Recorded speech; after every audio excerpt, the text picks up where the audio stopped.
Um, John the Baptist is in the middle of his ministry. He's preaching to people that they need to be baptized for the remission of their sins.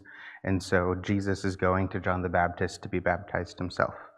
Then Jesus came from Galilee to the Jordan to be baptized by John. But John tried to deter him, saying, "I need to be baptized by you, and do you come to me?" Jesus replied, "Let it be so now. It is proper for us to do this to fulfill all righteousness." Then John consented. Verse 16. As soon as Jesus was baptized, he went up out of the water. At that moment, heaven was opened, and he saw the Spirit of God descending like a dove and alighting on him. And a voice from heaven said, "This is my Son, whom I love. With him I am well pleased."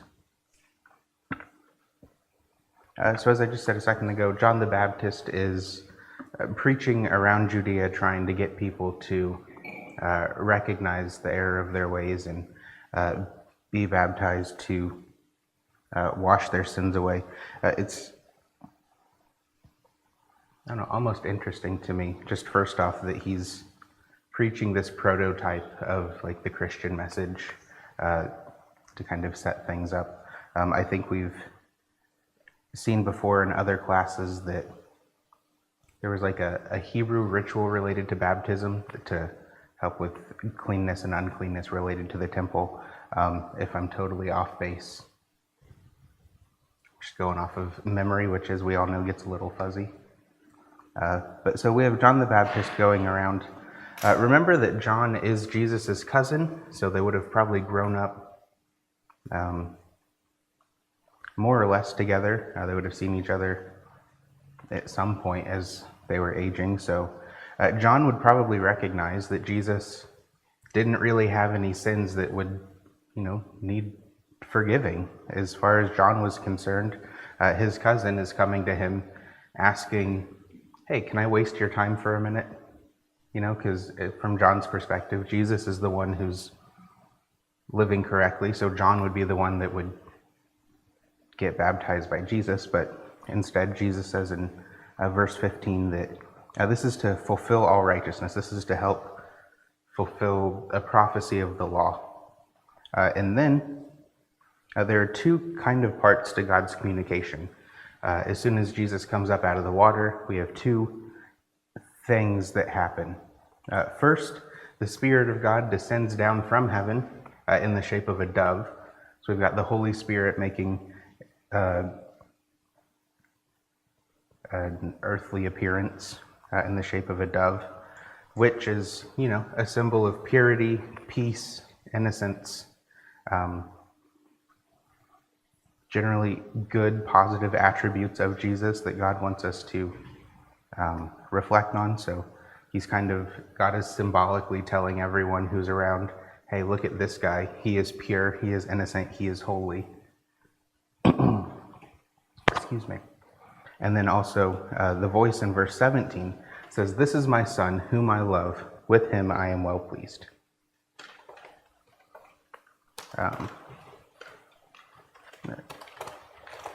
Before I jump over there, I'm sorry.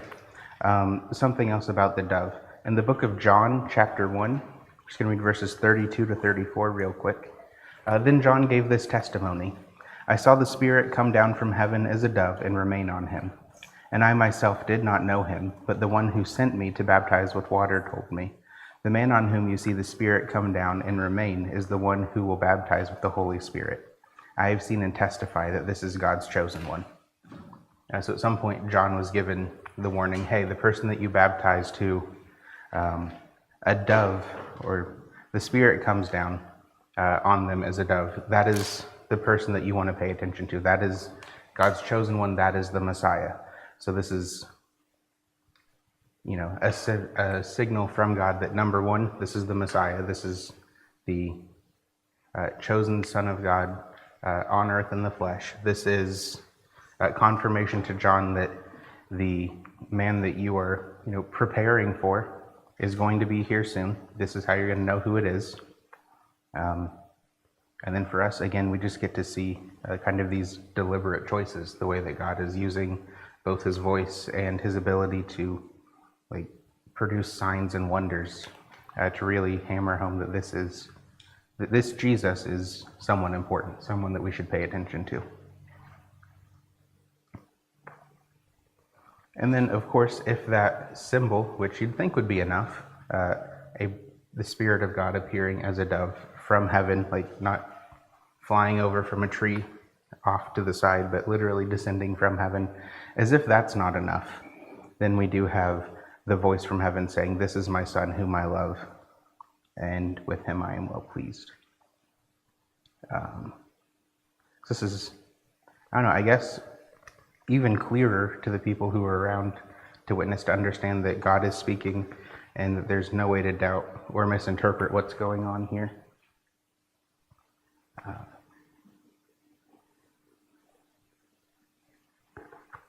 So that is our first of three instances where God directly talks to Jesus or about Jesus to people around him.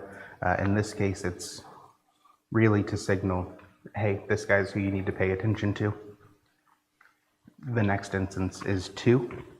The next instance of God speaking from heaven to Jesus or about Jesus relates to the Transfiguration. That's recorded in Matthew 17 and Luke 9. So let's jump over to Luke chapter 9, verses 28 to 36. As I said, we're kind of hopping back and forth today in our Gospels. So that's Luke 9, 28 to 36.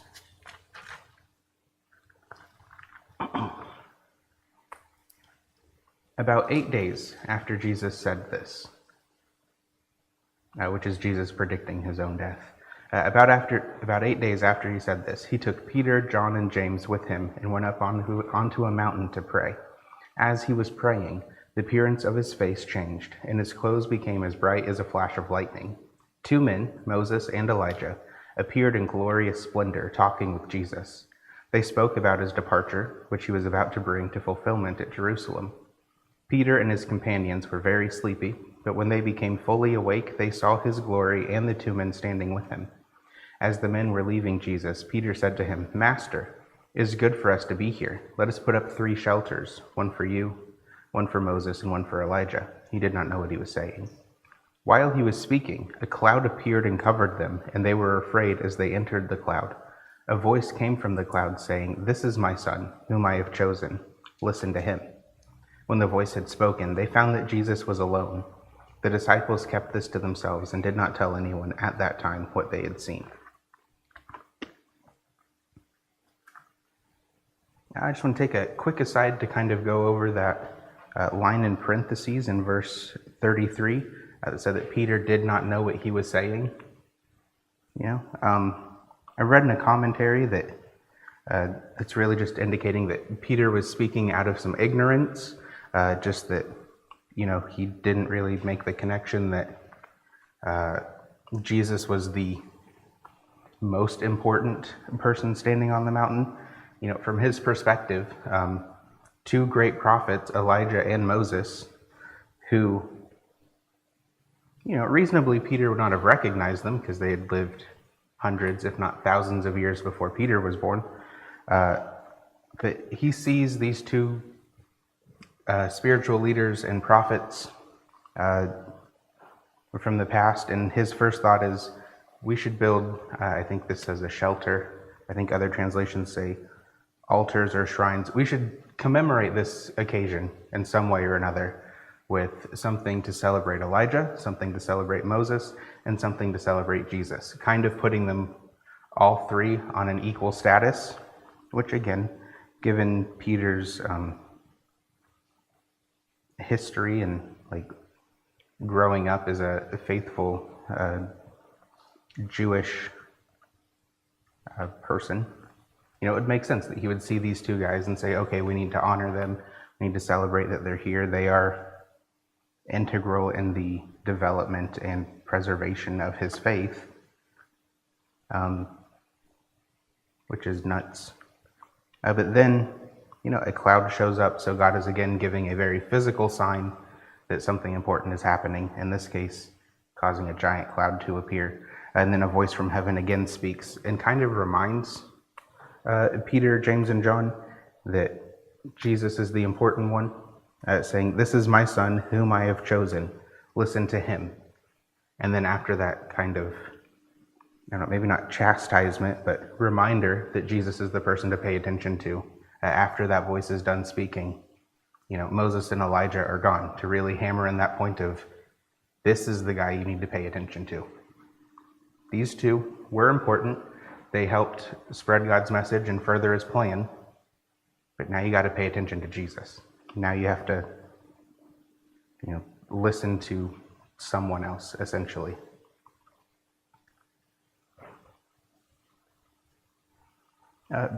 So God was kind of speaking more to the three apostles than they were to Jesus himself. In this instance of the transfiguration, jumping back up to verse 29, the appearance of his face changed and his clothes became as bright as a flash of lightning. I think in Matthew it mentions that Jesus' face was transfigured, but it only says that it caused his face to glow and shine.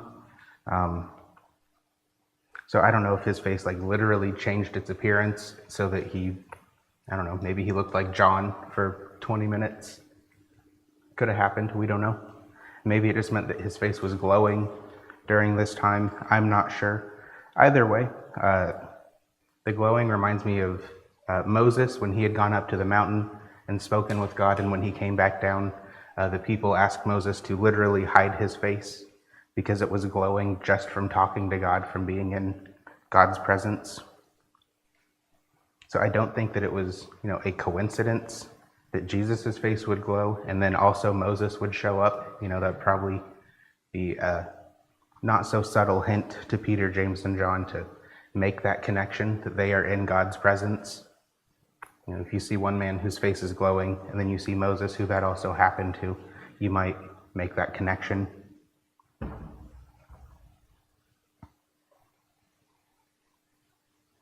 Our third instance of God speaking to or around Jesus from heaven comes from John chapter 12.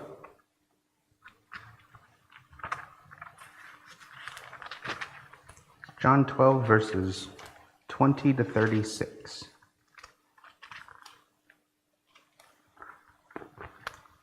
John 12, 20 to 36. This is Jesus talking about and predicting his own imminent death. It reads, "Now there were some Greeks among those who went up to worship at the festival. They came to Philip, who was from Bethsaida in Galilee, with the request, 'Sir,' they said, 'we would like to see Jesus.' Philip went to tell Andrew. Andrew and Philip in turn told Jesus.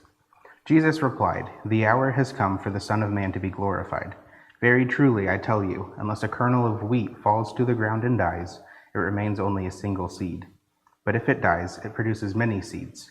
Anyone who loves their life will lose it, while anyone who hates their life in this world will keep it for eternal life. Whoever serves me must follow me, and where I am, my servant also will be. My Father will honor the one who serves me. Now my soul is troubled, and what shall I say? Father, save me from this hour? No, it was for this very reason I came to this hour. Father, glorify your name.' Then a voice came from heaven, 'I have glorified it, and I will glorify it again.' The crowd that was there and heard it said Let me try again, verse 29.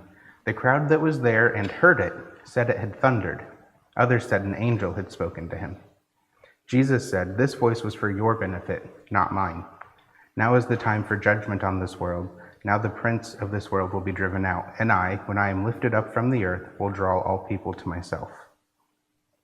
He said this to show the kind of death he was going to die. The crowd spoke up, 'We have heard from the law that the Messiah will remain forever. So how can you say the Son of Man must be lifted up? Who is this Son of Man?' Then Jesus told them, 'You are going to have the light just a little while longer. Walk while you have the light, before darkness overtakes you. Whoever walks in the dark does not know where they are going. Believe in the light while you have the light, so that you may become children of light.' When he had finished speaking, Jesus left and hid himself from them."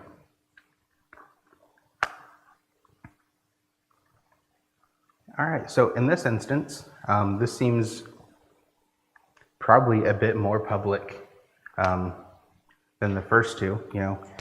With John the Baptist, there may have been some of John the Baptist's followers, but primarily it would have already been faithful Jewish practitioners. In the second instance, with God speaking at the Transfiguration, we only had Peter, James, and John. Now here in John 12, we've got, I think, a larger crowd, having some Greeks who wanted to worship showing up. These are not people that are directly related to or spend the majority of their time with Jesus. So for a voice from heaven to come down and say that, Jesus calls and says, "Father, glorify your name." The voice from heaven says, "I have glorified it and I will glorify it again." He's just building up that, there is a, deliberate pointing, I guess, that Jesus is here for a specific purpose. Jesus is the man that we need to listen to. Jesus is the one who, people should have their focus on. And Jesus, in this is speaking kind of roundaboutly. He's not incredibly direct in what he's saying in terms of dying and being lifted up and reigning and living forever and all of this. He's just kind of saying, he's giving people hints. He's not speaking totally clearly, so that if you get it, you get it. If you don't, you have to think about it or hope that someone who understands what's going on can explain it to you.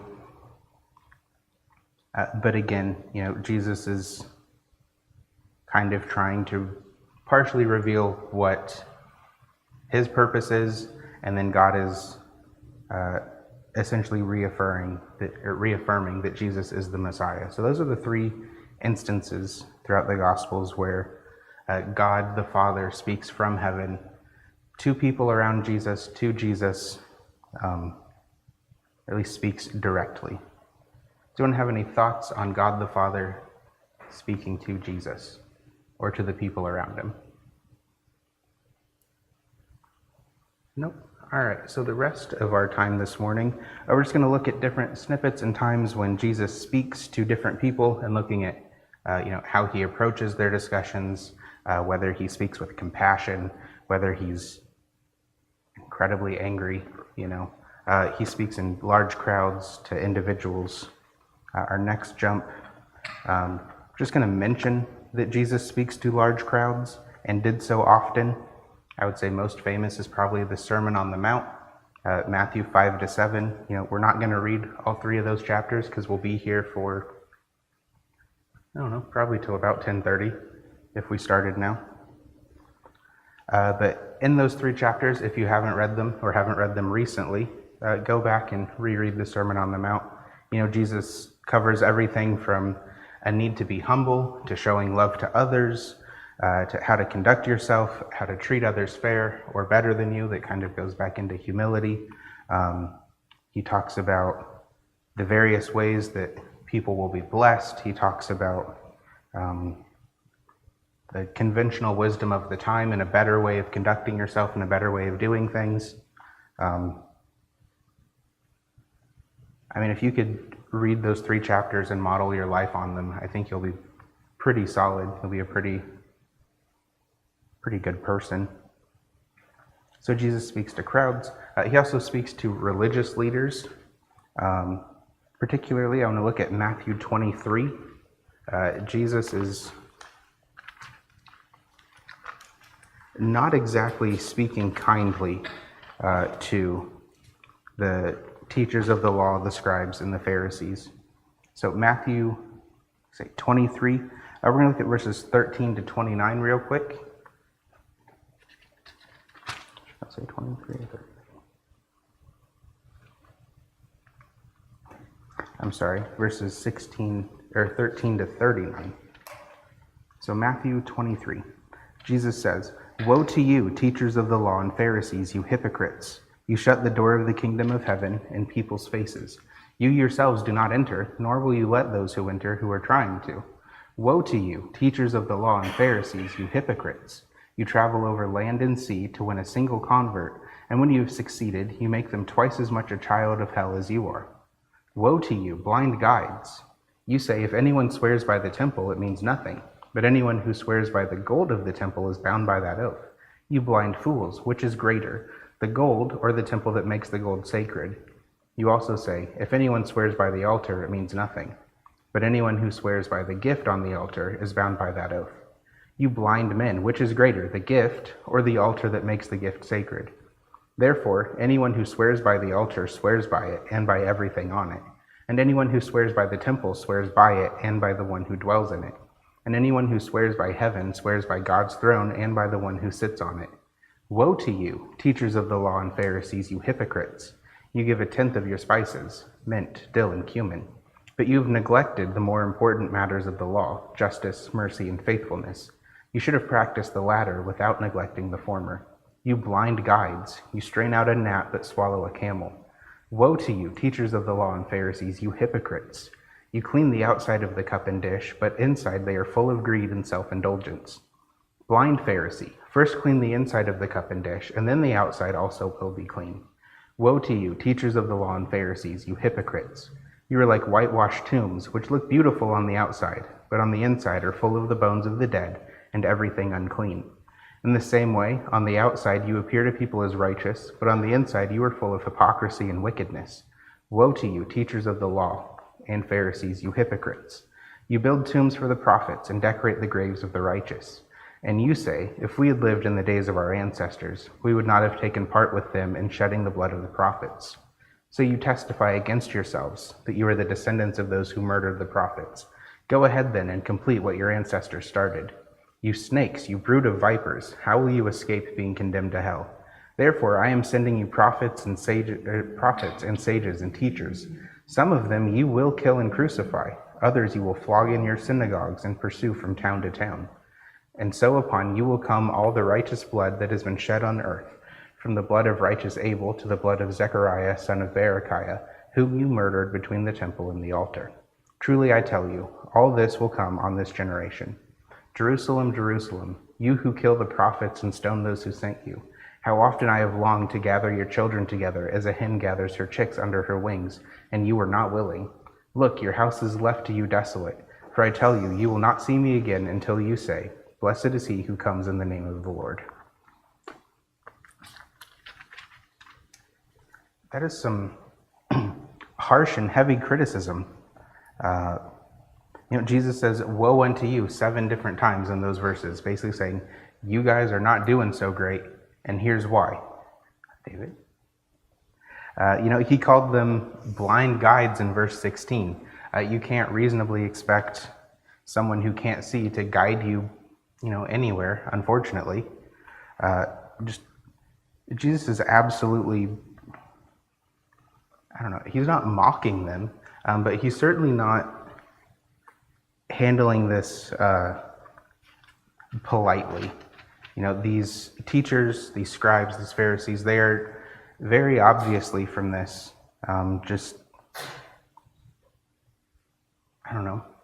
telling everyone, hey, you need to do this to be a righteous person. You need to care about these things. You need to worry about what's inside your hearts, while they are doing the complete opposite, caring more about the money and the gold and the riches that they have accumulated by their status rather than the actual, important conduct of their character. This, not to, make this about high school English class, but that would be like if I told my students that, they have to write in complete sentences, they have to use a capital letter, they have to use proper punctuation, can't have a run-on sentence. And then as I'm telling them that, I'm, writing on the board as though I'm texting and not actually using proper grammar. Obviously not the same levels of hypocrisy, but the point is that, you can't be the leader and try to tell people to do the right thing and then just completely ignore it in your own life. So Jesus is, definitely right to call out these people. And I think even in this way, not mincing words, not trying to spare feelings, like they needed to hear that they are not living correctly and that they are leading other people to not live correctly. So, you need to stop that as soon as you can.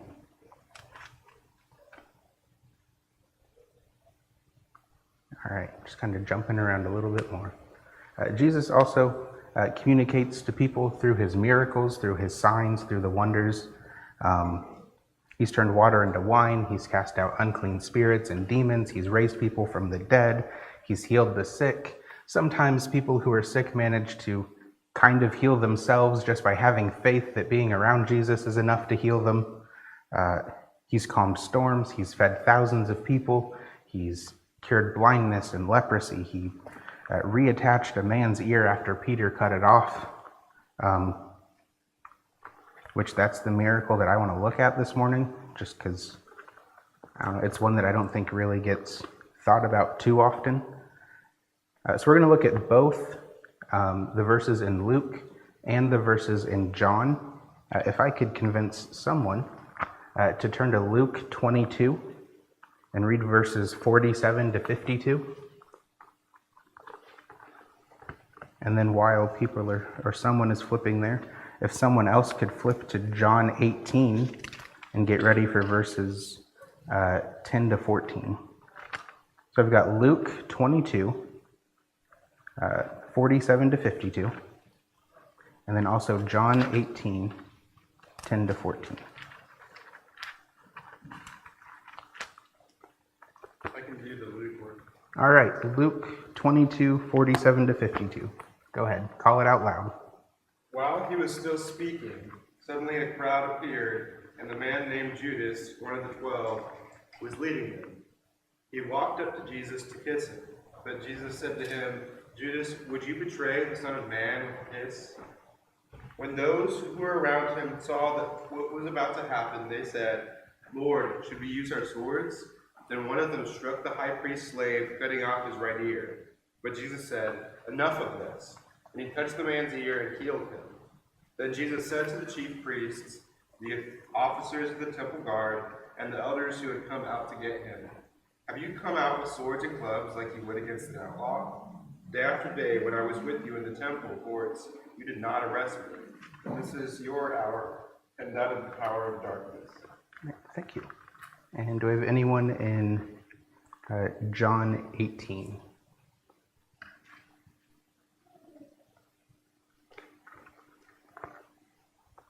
Okay, so John 18 verses 10 to 14, if I can find it myself. All right. Then Simon Peter, who had a sword, drew it and struck the high priest's servant, cutting off his right ear.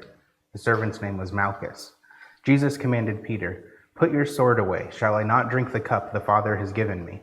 Then the detachment of soldiers with its commander and the Jewish officials arrested Jesus. They bound him and brought him first to Annas, who was the father-in-law of Caiaphas, the high priest that year. Caiaphas was the one who had advised the Jewish leaders that it would be good if one man died for the people. All right, so anyone want to take a guess at why Jesus went ahead and just reattached Malchus's ear after Peter cut it off?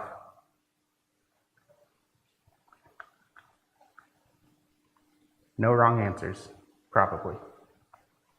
Yeah, Alex?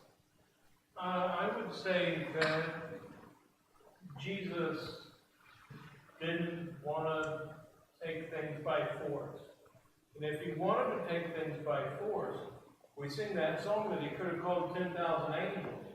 There's a lot more efficient ways than starting off by slicing off people's ears. If Jesus wanted to take things by force and really stop people by killing them, he had the power and option to do so. Yeah, I think that's a good point, that if Jesus wanted to go about this with, violence, he probably would not start with Peter and someone's ear. Does anyone else have an idea? I think there's a few good ideas that are probably all partially correct here.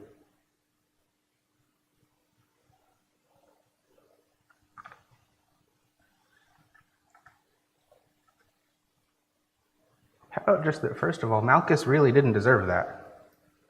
He is employed as he's working as like a servant to the high priest. He's not He did not wake up that morning and say, all right, I'm going to go out and I'm going to get my ear cut off, part of the job. I mean, he probably had, no real say in what was going on. So first off, he really didn't deserve to get his ear cut off. Another issue that I'm thinking of is that if there was evidence that Peter had acted with violence and physically attacked someone related to the high priest, they're suddenly in a lot more legal trouble. If you're violently resisting arrest or trying to stop someone else, there's suddenly a lot more reason and excuse to kind of go through and validate claims that Jesus is, trying to start this violent uprising, a rebellion, if there's proof that some violence had actually happened. So, no detached ear, no proof that it happened. So this is kind of helping save Peter a little bit, because as we all know, Peter is kind of important after Jesus dies and goes to heaven. Oh, I think I had a third one.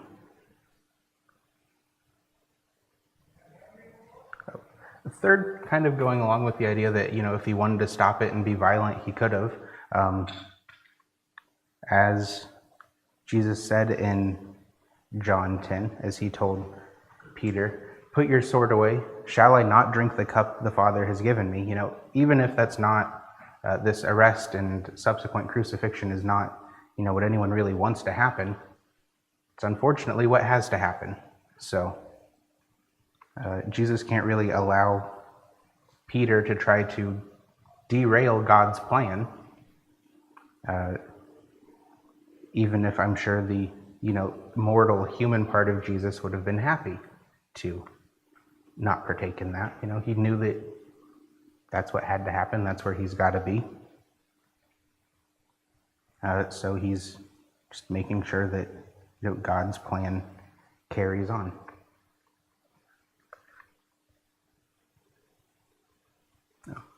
And then Alex, also speaking to what you said, in Matthew 26, 52 to 54, that reads, put your sword back in its place. Jesus said to him, being Peter, for all who draw the sword will die by the sword. Do you think I cannot call on my Father, and he will at once put at my disposal more than 12 legions of angels? But how then would the scriptures be fulfilled that say it must happen this way? So yeah, Jesus is even pointing out in the moment, if I wanted to handle it this way, I could have handled it this way. But that's not how things need to go.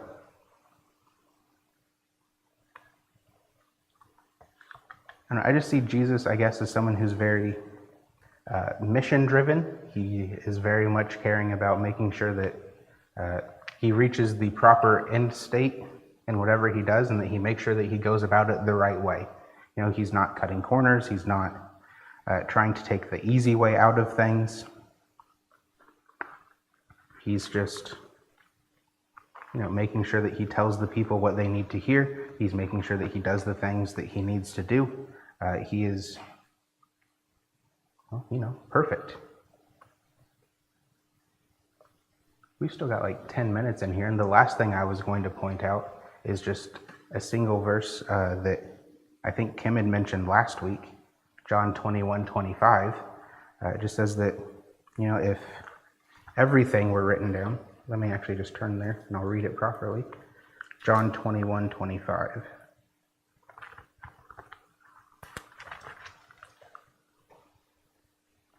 Last verse of the book. Jesus did many other things as well. If every one of them were written down, I suppose that even the whole world would not have room for the books that would be written. So, just imagine, I guess, all the things that you read in the Gospels that Jesus has done, the miracles, the casting out traitors of the temple, another instance of Jesus being angry and rightfully so. The times that he speaks to those who have faith, the times that he reassures others that, essentially that their life still has meaning and purpose. They just need to repent and basically travel, maybe a different path. And all of these times, everything that Jesus does, just think about the fact that that's just a tiny little sliver of all the good things that he's done. You know, we really only get coverage of him being born, some mention of him as a child studying and debating in the temple, and then the 3-ish years as an adult when he really does his ministry. Imagine all of that, you know, missing time, the remaining, 28, 30 years almost of Jesus's life. Who knows what he said? Who knows what he did? So we still have 10-ish minutes. Does anyone have any thoughts on ways Jesus communicates, things that maybe you've read that he said that's really stuck to you? Either the way he said something, how he handles a situation. Yeah, Alex. Well, I'm thinking back to Peter. What did Jesus just told him earlier in the night? He told Peter that he's going to betray him. Said, "No, never me." 3 times before the sun comes up. Peter, I feel like at this time was on a spiritual roller coaster. He said he'd never betrayed Jesus. Jesus said, "You're going to do it 3 times." Peter stuck up for Jesus, drew his sword, was ready to fight and die for him. And Jesus said, "No, don't do that. We're not doing that." I don't even know how he feels. And then he does end up totally flipping the script, and he runs off after he denies Jesus 3 times. And I don't know, I just wonder what was going through his head. He told he tells Jesus he's never going to betray him. Stick with you to the end. And then Jesus said, "You're going to deny me 3 times." And then, I don't know, it's just, he's all for Jesus. Jesus is like, you're going to have some problems here. And he's like, "No, I got this, Jesus, I got this." And he was rebuked for falling asleep on Jesus. Jesus said, "Stay up with me." Everyone else fell asleep. I don't know, it just seems like a roller coaster for Peter. Yeah, that probably would be a roller coaster for Peter. I mean, there's quite a bit that goes on in that one night. So you're saying from getting rebuked for falling asleep to getting told that he was going to deny Jesus that same night, and then it happening. Peter willing to physically fight, and probably if it came down to it, if things escalated, Peter probably was willing to die for Jesus at that point. If he's willing to pull a sword out and attack someone, so to go from that level of conviction to denying Jesus 3 times and running away in shame, I don't know. Does anyone have any idea and maybe where Peter's head was at the time, what he was thinking? I think he's probably confused because despite the warnings, I think a lot of the disciples, they were still anticipating a more physical kingdom, and not for Jesus to just surrender without any kind of fight. Yeah. And then things went south pretty quickly from their perspective. So probably just super confused. Yeah, they probably are just incredibly confused. If at that point having more of an idea of an earthly reign and an earthly kingdom, for Jesus to just surrender and from their perspective give up, absolutely, that would be very confusing. I would, not have any idea what was going on, I guess, myself. Any other ideas? Yeah. We humans, we tend to, when our feet hit the fire, we tend to change our minds. I mean, at that moment, you're on a hill, I'm going to fight them. Okay, that's there, that's at that time, everybody's still where they're at. Maybe we can stop this. Now you're sitting there and you're watching them being led away, chained, shackled, beat, and somebody goes, "Weren't you with him?" Ooh, no. Because now you're seeing the result of what was going on, and you don't want, now your mind says, "I don't want to go down that path, I don't want to be treated like that."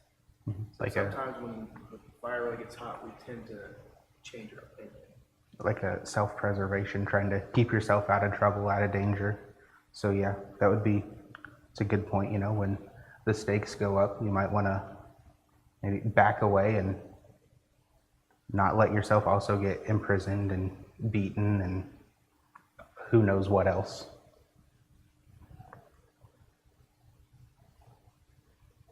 The relationship is also really complex, with Peter being one of the inner three of Jesus, probably being his pretty close friends with Jesus, and then on top of that also being this kind of bullheaded, Jesus is the king, the Messiah, he's the Christ, he's gonna overtake Rome, this is gonna be awesome. And then suddenly your leader and one of your closer friends with almost no opposition just is now arrested and is now being questioned. It's the leader of my movement is now in chains. I would say there's even less than no opposition. He literally fixed the other guy. Zero opposition, anti-opposition. And so it's when that happens, your idea of kingship is almost just completely ruined. And you can't go into a battle, or at least your desire to go into battle is much lessened when the leader of your movement is suddenly arrested. So it's I would lose all hope at that moment. What do I do? I think that's a really good point about their complex relationship. What do you do when possibly your best friend or one of your best friends is also your eternal king and Messiah, and also just willingly gave himself up, and you know that he's going to get killed in the next week? Yeah, Olivia? I have to imagine Jesus saying, don't fight these people, also kind of threw a wrench into everything as well, because they're gearing up for a revolution. That's what their impression is. A peaceful revolution, but a revolution. And then when Jesus says, don't do it, this is what's supposed to happen, what is Peter supposed to think of that? Everything that they worked for essentially is about to be killed or imprisoned. Yeah, just working with that incomplete information, or having the information but not really knowing how to apply it and understand what Jesus was actually saying.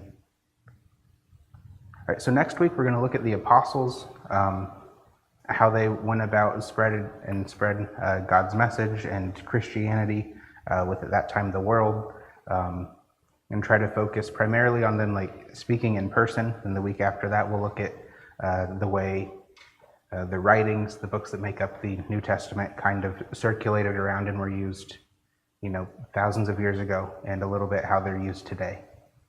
So that'll be our next 2 weeks. All right, thank you.